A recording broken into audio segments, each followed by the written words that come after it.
In this video, I will show you how to get this 360 turntable animation.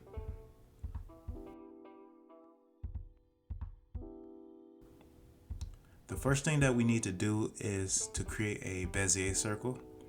In order to do that, you go to Add, Curve, Circle. We're going to scale it outward so that it reaches a position that you want your camera to travel around. You can always change this later. Now we're going to click our camera. We're going to clear its location, Alt G.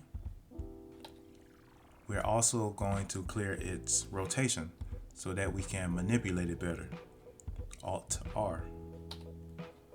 In order to get our camera to circle around the Bezier circle, we need to add a constraint.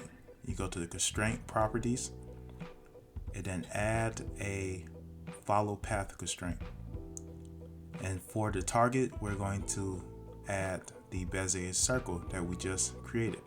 The offset over here is how you change it, the location around the circle that the camera is.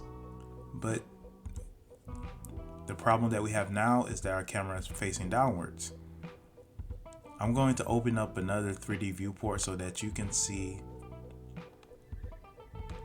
what the camera is seeing. Currently, we're not seeing anything because the camera is facing downwards. To change this rotation, I'm just going to go to the right orthographic view and then rotate, select the camera first, then rotate it so that it's pointing at the cube. Now, if we change the offset, it rotates around the cube, but it is not continuously looking at the cube. So to change that, I'm going to hit follow curve, and I'm going to use -X as the forward. Now let's change the offset. Now our camera is continuously looking at our cube. This is exactly the effect that we want. I'm going to change the offset back to 0.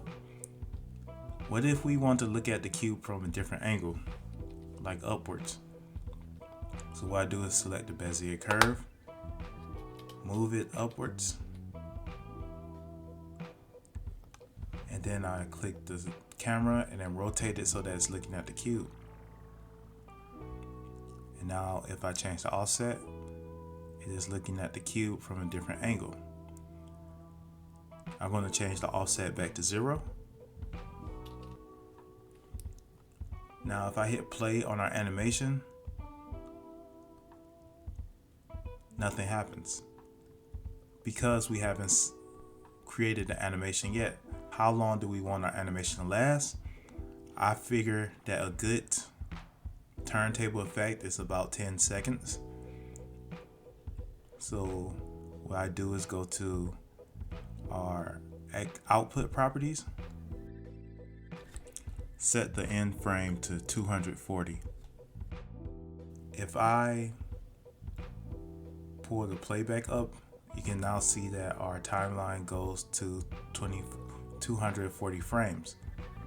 Now we go back to constraint with our camera, click offset, make sure your timeline selector is back at the first frame. For our follow path offset, right click and hit insert keyframe. Now choose the last frame. We're going to change our offset to 1. That represents a complete rotation. And we're going to right click again and hit insert keyframe. Now we're going to scrub the timeline selector all the way back to the first frame to see if we get a turntable effect.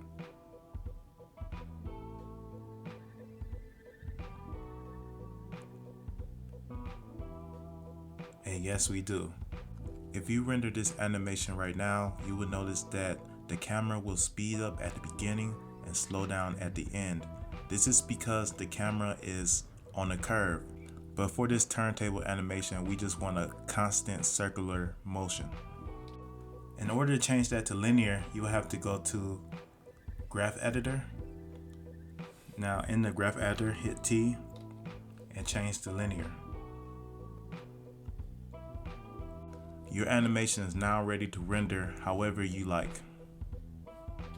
That's the end of this tutorial. Thank you for watching, and I wish you the best of luck when it comes to 3D modeling.